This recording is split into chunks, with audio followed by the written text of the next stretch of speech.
नमस्कार दोस्तों, स्वागत है आप सभी का हमारे YouTube चैनल जेबी इंग्लिश क्लासेस पर। आज की इस वीडियो में हम वर्ब पढ़ेंगे, पार्ट ऑफ स्पीच का तीसरा पार्ट वर्ब। तो चलिए शुरू करते हैं। वर्ब का डेफिनेशन क्या होता है? What is verb? A verb is a word which denote an action, possession,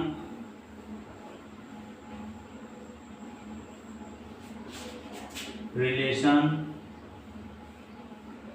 और state of being. A verb is a word, मतलब वर्ब एक ऐसा वर्ड है जो किसी एक्शन को, किसी रिलेशन को, किसी पोसेशन को या फिर किसी अवस्था को प्रदर्शित करता है या फिर दर्शाता है। जैसे एक्शन में होगा आपका, एक्शन में हो गया वॉकिंग, टॉकिंग, रनिंग। ये क्या हो गया आपका? Action words. और पोसेशन या रिलेशन के लिए हैव, हैज, हैड। और फिर स्टेट ऑफ बीइंग,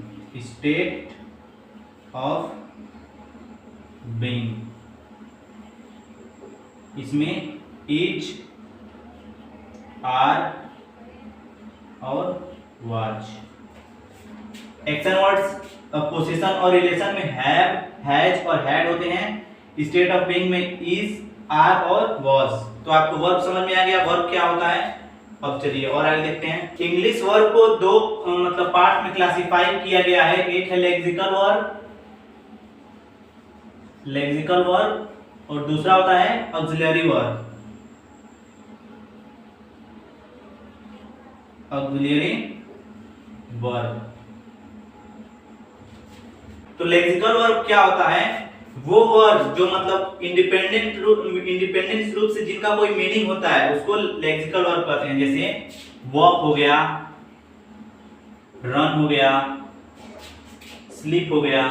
तो ये ऐसे वर्ड हैं जो मतलब अकेले भी रहेंगे तो इनका एक मीनिंग निकलेगा, और जिन वर्ड का मतलब अकेले रहने में कोई मीनिंग नहीं निकलता है उनको ऑक्सिलरी वर्ब कहते हैं। ऑक्सिलरी वर्ब में आपका आता है am, is, are, was, wear,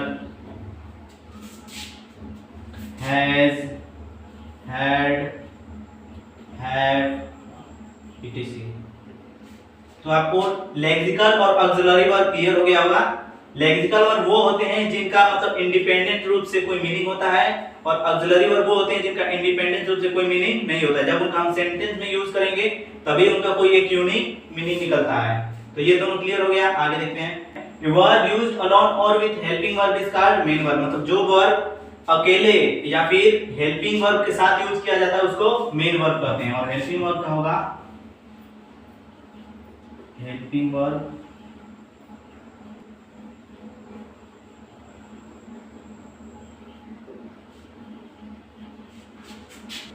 helping verb.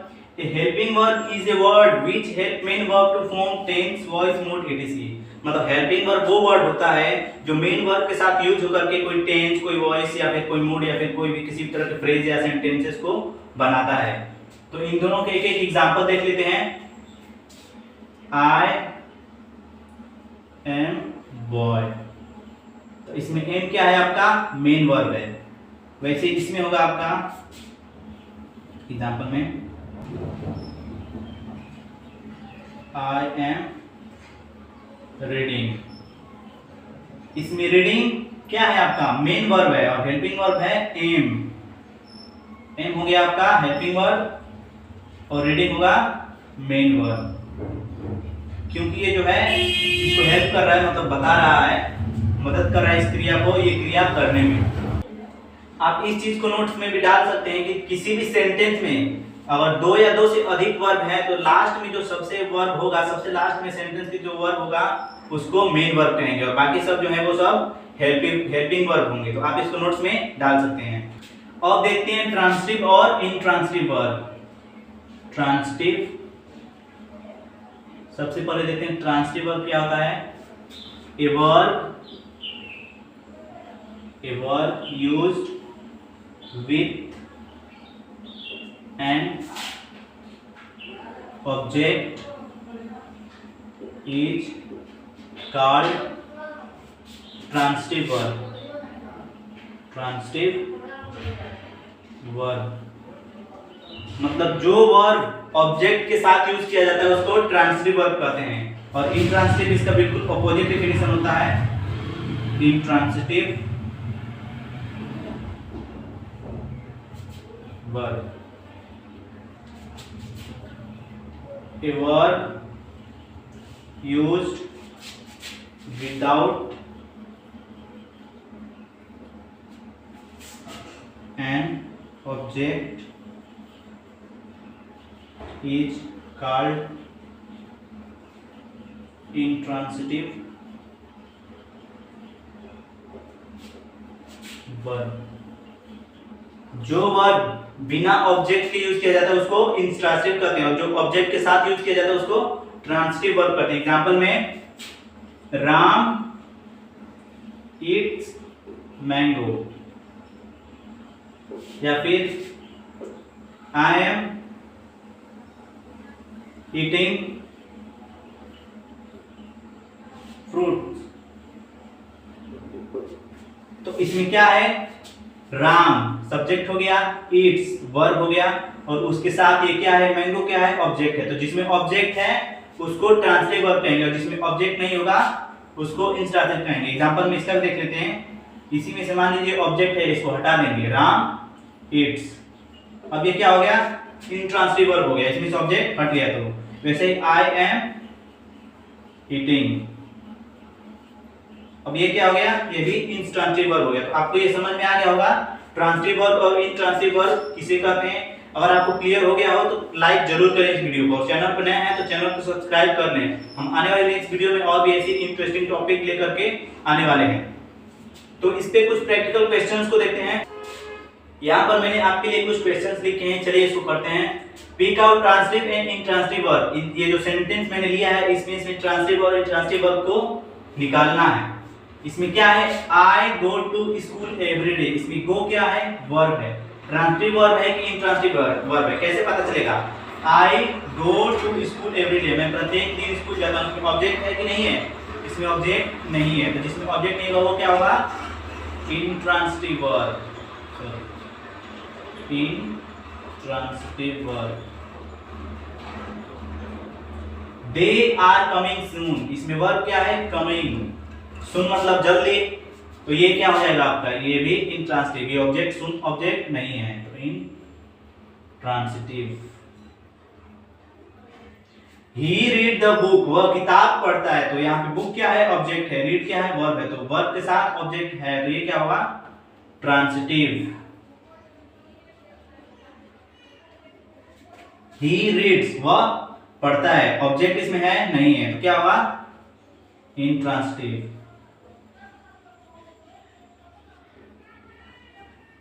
He reads slowly and carefully, वह ध्यान से और धीरे धीरे पढ़ता है। तो इसमें क्या है, ये तो वर्ब हो गया रीड, स्लोली और केयरफुली उसका मतलब वर्ब का एडजेक्टिव हो गया, एडवर्ब हो गया मतलब। तो ये क्या हो गया, he reads slowly and carefully, तो रीड हो गया वर्ब लेकिन इसमें ऑब्जेक्ट है ही नहीं, तो ये क्या होगा, intransitive. We eat 3 times in a day, हम दिन में 3 बार खाते हैं। तो eat क्या है यहाँ पे, इंट्रांसिटिव, क्योंकि ऑब्जेक्ट नहीं है। We eat bread and rice, हम रोटी और चावल खाते हैं। तो इसमें क्या है, ब्रेड और राइस ऑब्जेक्ट हैं, तो ये क्या हो जाएगा, transitive. Transitive. It cannot eat, यह नहीं खा सकता, तो ये क्या होगा, ऑब्जेक्ट इसमें है ही नहीं, तो इंट्रांसिटिव। तो वर्ब आपका पूरी तरह समाप्त हो गया। आपको क्लियर भी हो गया होगा कैसे मतलब वर्ब क्या है, मेन वर्ब क्या है, लेक्सिकल वर्ब क्या है, ऑक्सिलरी वर्ब क्या है, ट्रांसिटिव वर्ब क्या है, इंट्रांसिटिव वर्ब क्या है। तो मिलते हैं अगली वीडियो में, तब तक के लिए जय हिंद जय भारत।